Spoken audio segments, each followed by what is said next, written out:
If my spouse is in a nursing home and we need help paying for care, what will I have to live on if my spouse receives Medicaid? So for a married couple that might be applying for assistance for Medicaid, if one spouse is in a nursing home needing care and the other spouse is still living at home, that spouse living at home, Medicaid calls that spouse the community spouse is the lingo that they use. It's the spouse living at home in the community. And there are certain safe harbor protections for that community spouse. So when they look at the income, there are some formulas involved. So the community spouse is typically entitled to keep all of his or her income. If his or her income is below certain thresholds, then they might actually be entitled to claim some of the income of the spouse that's in the nursing home.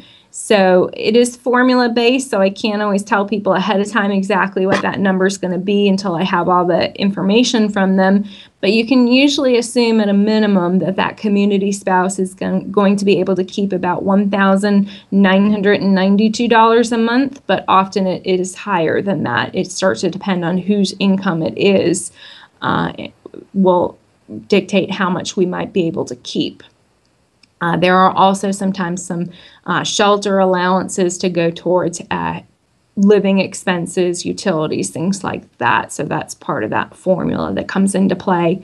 When it comes to the savings and how much of the savings that the spouse might be able to keep, a rough way to think of it is they total up everything that that couple owns, his, hers, or ours, doesn't matter how it's titled. If you're married, they're going to count all assets of either spouse.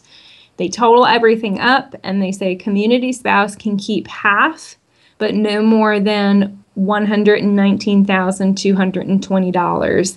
Now, I should say all of these numbers do get adjusted periodically, so they do change over time. That gives you a rough idea of how the program works. Now, that's what Medicaid will tell you, that the community spouse can't have more than that $119,220.